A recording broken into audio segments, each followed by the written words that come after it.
President Bush has left President Obama a hard hand to play, an economy in crisis and a budget in deep deficit. In deficit this year alone, according to OMB, by $1,752 billion.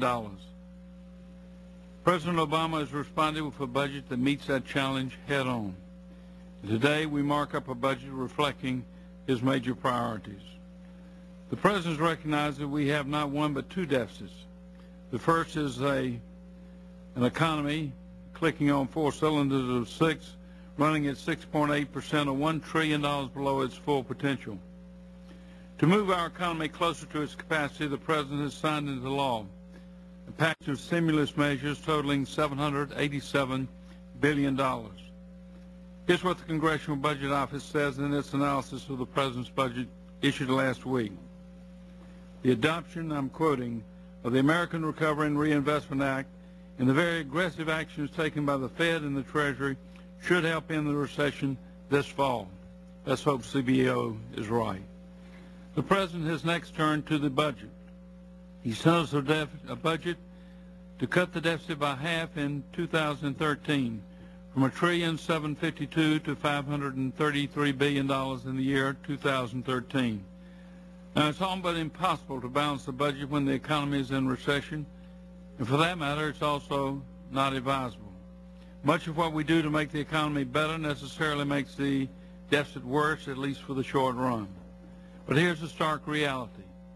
The deficit that President Bush left behind will constitute a massive 12.3% of our gross domestic product. At least two-thirds of that stems from tax and spending policies undertaken by the Bush administration and carried over to this administration. Almost everyone would agree that it's not a sustainable deficit or path to take. President Obama has responded with a budget that will pare the deficit down to 3% of GDP. His budget cuts the deficit by more than half to $533 billion over 5 years. The budget embodied in this mark uses CBO numbers instead of OMB numbers. That's our custom. But it, too, reduces the deficit to $586 billion in 2013, which is 3.5% of GDP, roughly the rate of growth in the economy for that particular year. The President's budget is not so committed to deficit reduction that it overrides or overlooks other needs.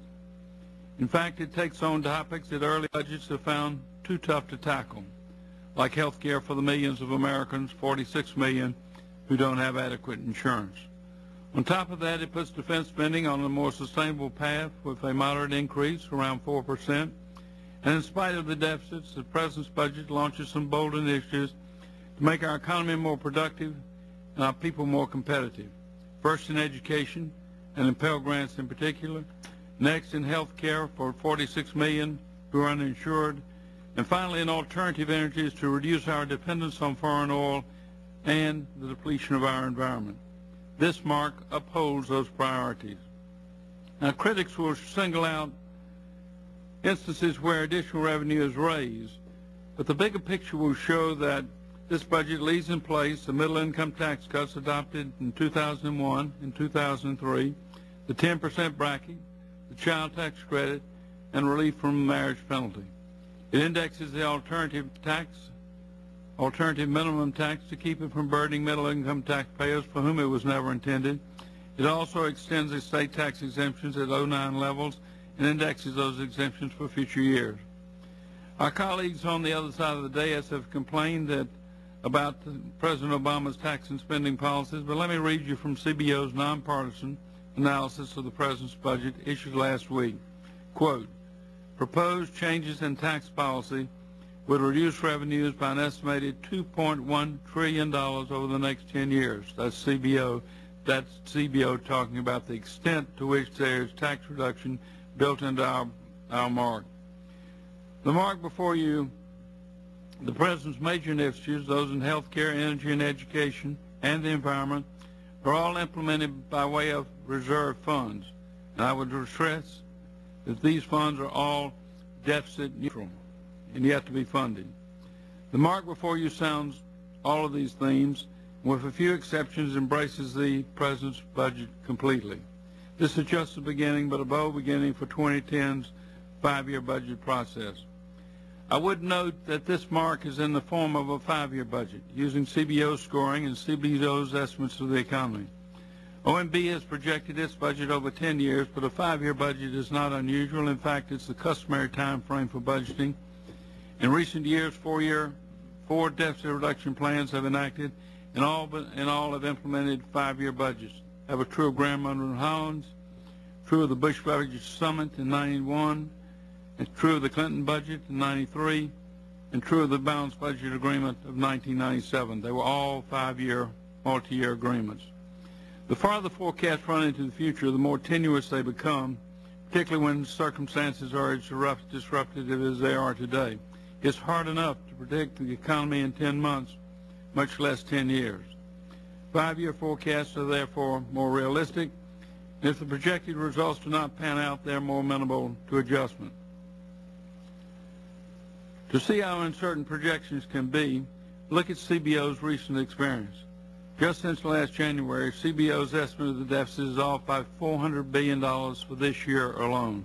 Or look at the long run, because small differences compounded over time make big differences. The congressional budget process is an annual process, and therefore it's an iterative process. Since we revisit the budget every year, we can continually take steps to correct its course. For our part, I'll tell you, we have our eye on the second 5 years.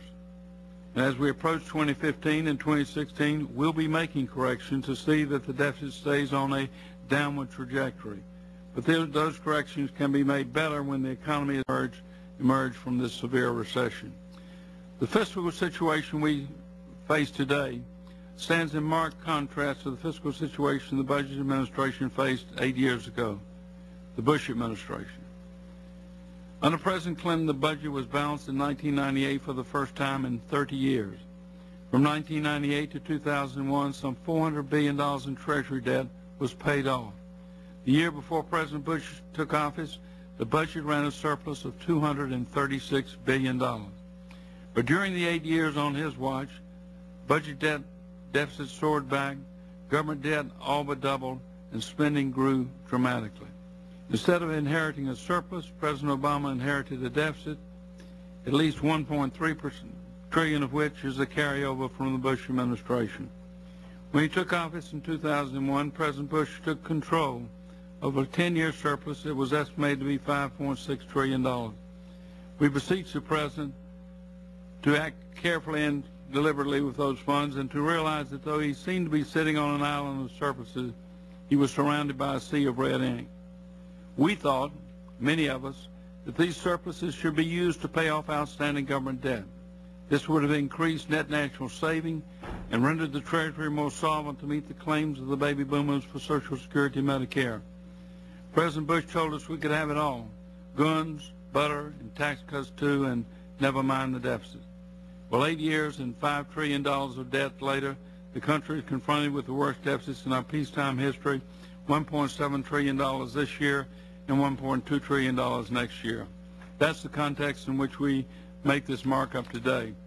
The budget resolution before you will not turn this big battleship all the way around in 1 year's time. We'll have to revisit this problem multiple times over the next 5 years, and each time make mid-course corrections in the hope of finally erasing the deficits that we're incurring today and putting the economy itself on a sound footing. We begin that journey today. We begin it with what I consider a bold resolution. I submit it to you for your consideration because I think it is the right way to go for our economy and for our budget.